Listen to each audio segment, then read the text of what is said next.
Hello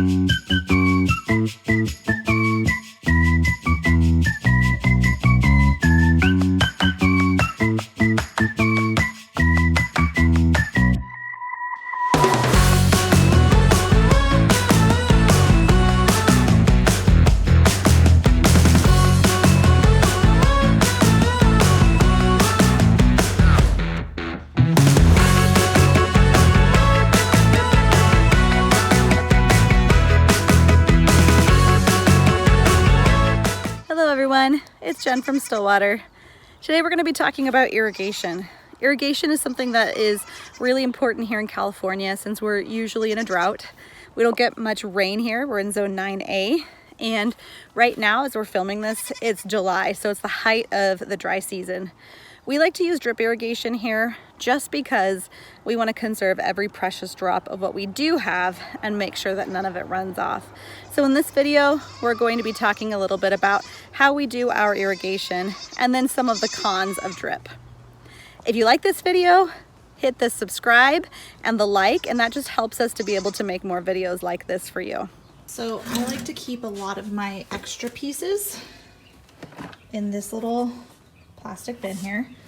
In the top drawer, I have all kinds of pieces. So, random nail. It's nice to have everything you could possibly need because you don't want to have to like go to Home Depot or Lowe's or something like that when you're missing a piece. But there's these pieces here. The red are a certain flow. So it's nice to have different types of flows. This one's like a little sprinkler. And this is all for punching into that 1/2-inch irrigation line. And then in here I have just a bunch of different kinds of pieces. I like these. These are little valves so that I can turn things off. So perhaps maybe I have a bed that isn't in production right now, or I'm solarizing it, or I just cropped it out or whatever. I can turn this off. And being in California, it's really nice to have that option. The other thing for me with the drip irrigation is these ones right here are super duper important. And what this is it's the end of the line for the drip. So I stick this on the end like a little plug, and then I crimp it down, and then I stick like a little piece of metal U-stake down into the ground, and that holds it securely so that it waters where I want it to water.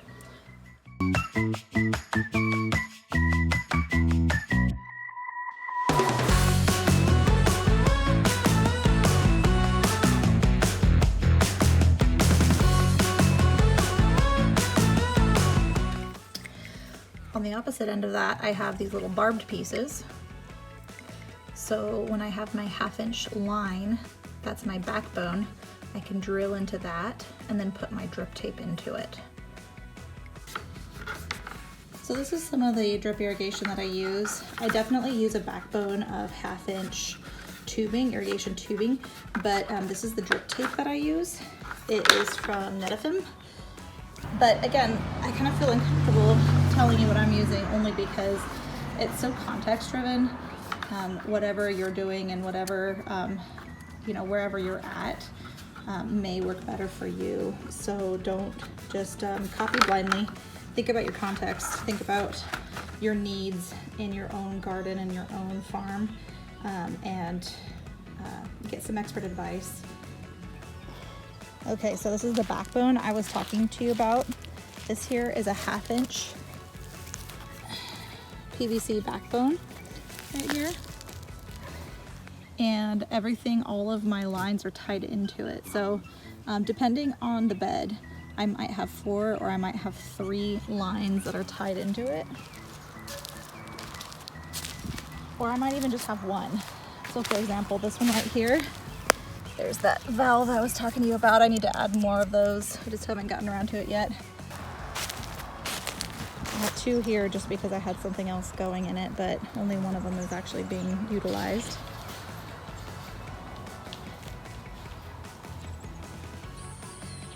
So the reason I have this is basically just for redundancy purpose. We went out of town and I was a little terrified that something wouldn't work. And so I put this in and then I put it on a timer. And then I've got these wobblers that I ran throughout the garden, especially at the top of the garden. I know you can't really tell from looking at it, but we're actually on quite a slope. And that's another thing that I would do differently. So just complete transparency here. I screwed up. If I had to do it over again, I would absolutely put these lengthwise this way, just because of the slope. So with my slope, my drip doesn't actually water well at the top, and you can kind of tell, like, okay, for example, this lettuce bed, it didn't germinate very well at the top, and that's because my drip didn't get enough pressure to really water well at the top. So what I did for future is I put these wobblers in, and I put them on a separate timer, and it soaks the top. And then since I was on vacation and I was a little paranoid, I also put in a sprinkler at the bottom and timed it to soak the bottom just in case I had a failure in any of the drip systems while I was gone.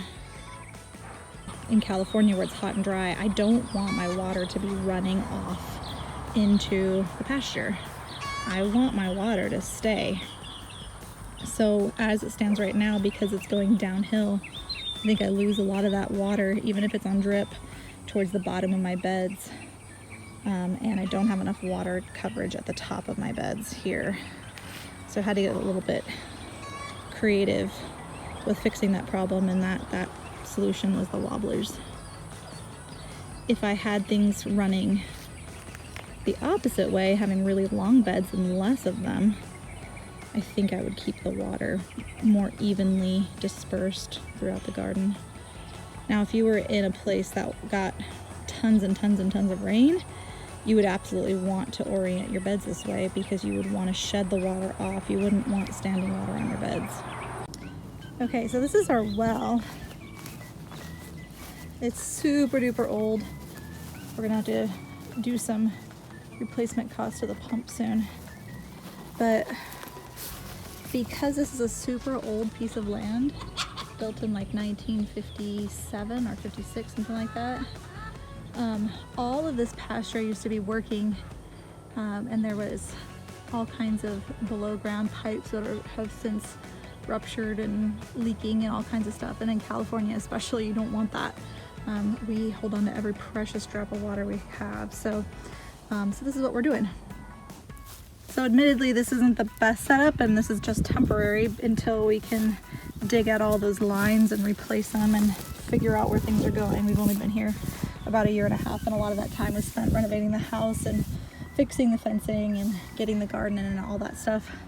So for now, we have this piece that comes out from a spigot in the well, and typically we'll have 2 more where we have lines running for the sprinklers of the pasture, but we're in stage 2 drought here now, so we took this off recently, and we're letting the pasture go for now, while we're conserving our water just for the garden and the goats and the chickens. So this piece right here is what ties into the main garden line. So this runs up to our backbone. So this is our backbone here that ties into our well. And I had a timer on it. I moved the timer, but it's going to be moved back now that we're back from vacation. This is just a regular hose bib, and we turn it on for the chickens to water the chickens. And we turn it back off when we're done watering the chickens.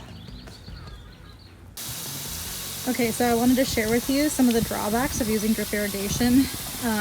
And this may just be a California problem, or like a place where not a whole lot of water happens, but I am constantly replacing this stretch of line. Now, usually I have a timer on all of my spigots and everything's set up so that it's automatic, but I just have this little piece here, and it's right under my deck. And because it's right there, I figure it's like zone 1 where I'm out here a lot. and so I just turn it on every so often.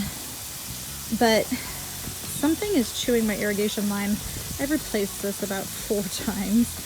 It could be rats, it could be my dogs, I don't really know, but they want to get out the water.